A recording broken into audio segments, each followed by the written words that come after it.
Hello everybody, आज का हमारा टॉपिक है नॉर्मल जीमैन इफेक्ट। आज हम नॉर्मल जीमैन इफेक्ट की डेरिवेशन करने वाले हैं। इसके अंदर जो फ्रीक्वेंसी में चेंज आता है उसकी डेरिवेशन करेंगे।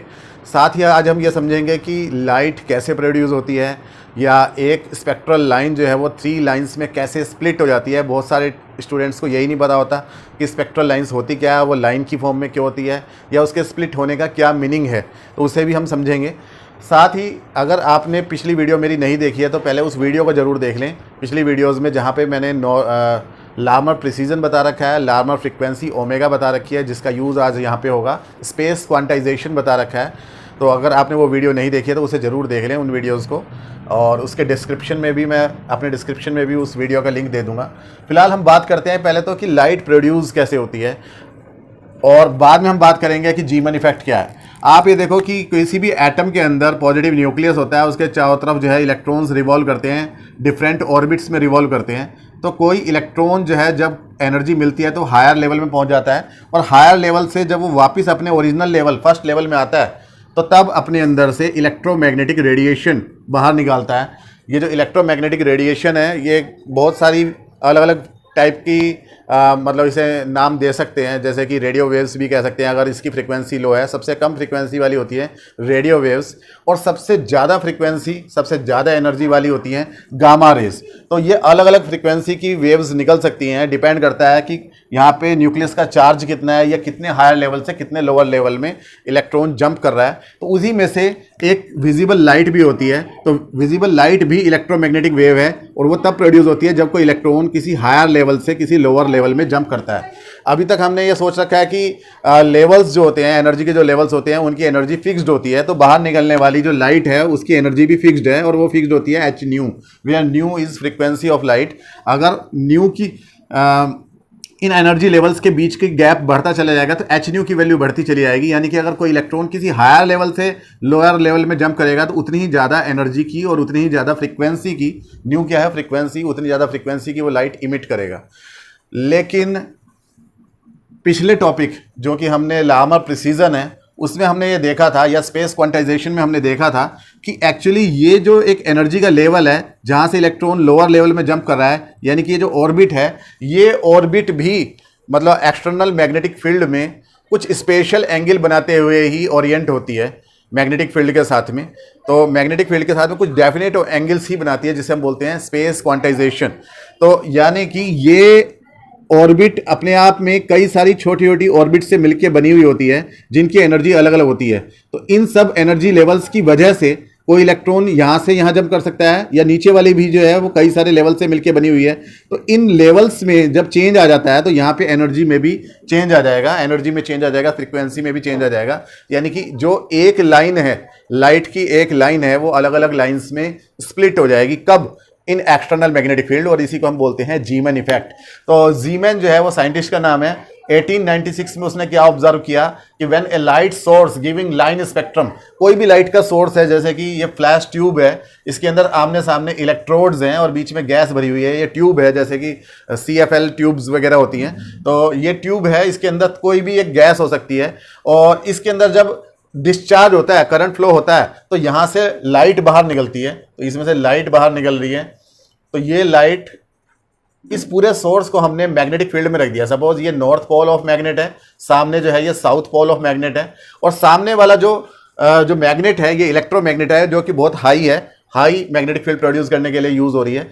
इसके अंदर एक होल ड्रिल कर रखा है, ये एक होल हो गया, खोखली जगह हो गई। आर पार इसमें से हम इधर से भी देख सकते हैं, यानी कि इधर से भी हमारी आईज से हम यहाँ से भी देख सकते हैं, लाइट हमें दिखाई देगी, और परपेंडिकुलर टू हम देख ही सकते हैं जहाँ से हम देख रहे हैं। तो यहाँ पर ये हमने पूरा अरेंजमेंट किया है लाइट का, और जब लाइट बाहर निकलती है और उसे हम स्पेक्ट्रम मिलता है। स्पेक्ट्रम कैसे मिलता है, बहुत सारे स्टूडेंट्स को ये भी नहीं पता स्पेक्ट्रम क्या होता है। तो स्पेक्ट्रम को मैं समझा देता हूँ, थोड़ा सा इजी लैंग्वेज में समझाने की कोशिश करूँगा, ज़्यादा कॉम्प्लिकेटेड नहीं करूँगा। तो जैसे कि कोई लाइट का सोर्स है, यहाँ पर इसमें से लाइट बाहर निकल रही है। अब ये बहुत सारी वाइड बीम है लाइट की, तो इसमें से हमें एक नैरो बीम निकालनी है। तो यहाँ पे हमने क्या लगा दिया, एक स्क्रीन लगा दी। उस स्क्रीन में हमने एक स्लिट काट ली, स्लिट मतलब पतली सी लाइन, ब्लेड से एक लाइन सी उधेड़ ली हमने, ताकि इसमें से लाइट जो है वो एक नैरो बीम की फॉर्म में आगे निकले। सामने जो है हमने मान लिया एक हमने प्रिज्म रख दिया। तो प्रिज्म के ऊपर जब हम लाइट डालते हैं तो ज़्यादातर स्टूडेंट्स ने पहले पढ़ रखा है कि वो 7 कलर्स में ब्रेक हो जाती है, विबग्योर बोलते हैं। तो यही क्या होता है आपका, यहाँ पर जो मिलता है एक पैटर्न सा मिलता है, वो क्या होता है, स्पेक्ट्रम बोलते हैं उसे। तो ये जरूरी नहीं है कि ये विजिबल लाइट में 7 कलर्स ही मिले। यहाँ पर जो भी इलेक्ट्रोमैग्नेटिक वेव्स आ रही हैं, यानी कि जो भी लाइट है, लाइट भी एक इलेक्ट्रोमैग्नेटिक वेव है, तो जो भी वेव्स हैं वो अपनी फ्रीक्वेंसी के हिसाब से यहाँ पर डिस्ट्रीब्यूट हो जाती हैं। तो सबसे ज़्यादा फ्रीक्वेंसी न्यू, सबसे ज़्यादा फ्रीक्वेंसी सबसे नीचे होती है, सबसे कम फ्रीक्वेंसी ऊपर होती है। यानी ऊपर से नीचे जाने पर क्या बढ़ती है, फ्रीक्वेंसी बढ़ती है। यहाँ पर जो देखेंगे, अगर इस स्क्रीन के ऊपर हम सामने से देखें इस स्क्रीन के, तो हमें यहाँ डिफरेंट लाइंस मिलती हैं। इसे लाइन स्पेक्ट्रम बोलते हैं, लाइन स्पेक्ट्रम। एक्चुअली ये जो लाइन स्पेक्ट्रम है ये इस स्लिट की ही इमेज है, क्योंकि स्लिट जो है वो लाइन की फॉर्म में कट कर रखी है, तो यहाँ पर ये लाइंस की फॉर्म में ही हमें स्पेक्ट्रम लाइंस मिलती है। और हर एक लाइन की, यानी कि हर एक लाइट की जो एक लाइन है उसकी फ्रीक्वेंसी एंड एनर्जी फिक्स्ड होती है, क्योंकि यहाँ पर जो लाइट मिल रही है उसकी फ्रीक्वेंसी ज़्यादा होगी, ऊपर वाले की थोड़ी कम होगी, उससे ऊपर वाले की थोड़ी कम होगी, उससे ऊपर वाले की थोड़ी कम होगी, सबसे ऊपर वाले की सबसे कम होगी। तो इस तरीके से यहाँ पर हर एक लाइट की लाइन की प्लेस जो है वो क्या है, फिक्स्ड है। अब ये तो बात हो गई जब हमने कोई अरेंजमेंट नहीं कर रखा, बिना जीमैन इफेक्ट के हम देख रहे हैं, तो हम एक पर्टिकुलर लाइन को हमने देखा, ये लाइन हमें यहाँ मिल रही है, ठीक है, यहाँ पे मिल रही है सपोज। अब हमने इसी लाइट के सोर्स को हमने क्या कर दिया, मैग्नेटिक फील्ड के बीच में रख दिया। मैग्नेटिक फील्ड के बीच में जैसे ही रखेंगे तो ये ही लाइन, अगर हम इसे किसी स्पेक्ट्रोस्कोप से देख रहे हैं, स्पेक्ट्रोस्कोप यानी वो यंत्र जिसकी सहायता से हम इसे जूम करके देख रहे हैं इस लाइन को, तो जब हम देखेंगे तो हमें पता चलेगा कि ये लाइन अपने आप में 3 लाइंस में स्प्लिट हो गई है। ओरिजिनल लाइन तो थी ही थी, उसके साथ में ऊपर नीचे 2 लाइंस और मिल रही हैं। तो इसी को हम बोलते हैं normal Zeeman effect. Normal Zeeman effect में क्या होता है कि ओरिजिनल फ्रीक्वेंसी न्यू नॉट तो मिलती ही मिलती है जब नो फील्ड होता है, उसके साथ साथ न्यू 1 एंड न्यू 2 ये 2 फ्रीक्वेंसी और मिलती हैं। ये प्लेन पोलराइज्ड लाइट होती हैं। प्लेन पोलराइज्ड क्यों होती है ये बाद में हम बात करेंगे। फिलहाल अब बस हमें ये देखना है कि ये 3 पार्ट्स में क्यों स्प्लिट हो रही है। अगर हम सामने से देख रहे हैं यानी कि viewed perpendicular to the field, तो यह हमें 3 पार्ट्स में ये एक अकेली लाइन 3 पार्ट्स में स्प्लिट होती हुई मिलेगी। लेकिन अगर हम स्पेक्ट्रम का पैटर्न इधर से देख रहे हैं, इस होल में से देख रहे हैं, यानी लाइट जो है वो इस होल में से पास होके और तब किसी स्क्रीन के ऊपर गिर रही है और उस स्क्रीन के ऊपर हम यही सब एक्सपेरिमेंट को दोहरा रहे हैं, तो यहाँ पे सिर्फ और सिर्फ 2 ही लाइन्स मिलेंगी, न्यू 1 एंड न्यू 2। मेन जो है वो न्यू नोट वो नहीं मिलेगी। तो इसे हम बोलते हैं, ये दोनों ही आपके जीमैन इफेक्ट है, नॉर्मल जीमैन इफेक्ट है। तो नॉर्मल, यहाँ से ये नॉर्मल जीमैन इफेक्ट हो गया। लेकिन जब हम परपेंडिकुलर देख रहे हैं और जब हम पैरेलल देख रहे हैं तो यहाँ पर हमारे को 2 अलग अलग फ्रीक्वेंसी की मिल रही है, बीच वाली नहीं मिल रही। क्यों नहीं मिल रही? ये बीच वाली इसलिए नहीं मिल रही क्योंकि ये प्लेन पोलराइज्ड होती है और इसकी जो वाइब्रेशंस हैं, लाइट के जो वाइब्रेशंस होते हैं, लाइट के अंदर वाइब्रेशंस होते हैं, आपको पता है, पहले पढ़ा हुआ होगा, तो वो वाइब्रेशंस इसी डायरेक्शन में होते हैं, in the direction of magnetic field.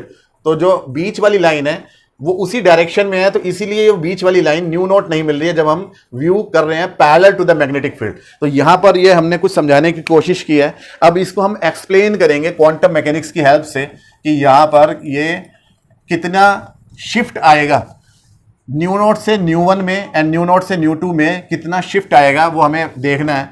उसे देखने के लिए आप ये देखो कि सबसे पहले एटम के बारे में आपको पता होना चाहिए कि एटम के अंदर इलेक्ट्रॉन जब रिवॉल्व करता है वो एक छोटे से मैग्नेटिक डायपोल की तरह बिहेव करता है। सपोज ये पॉजिटिवली चार्ज न्यूक्लियस है और इसके अराउंड ये एक इलेक्ट्रॉन रिवॉल्व कर रहा है, ऐसे जा रहा है, ये v वेलोसिटी से जा रहा है इलेक्ट्रॉन।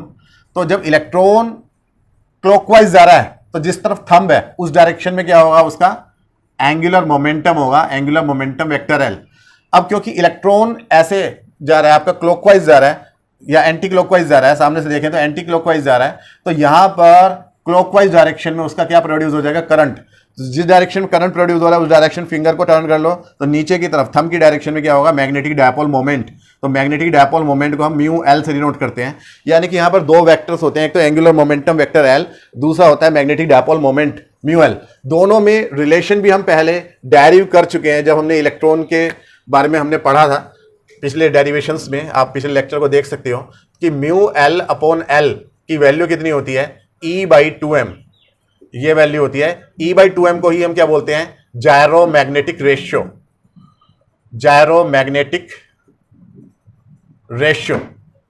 तो ये जायरो मैग्नेटिक रेशियो प्रोड्यूस हो जाता है। लेकिन जब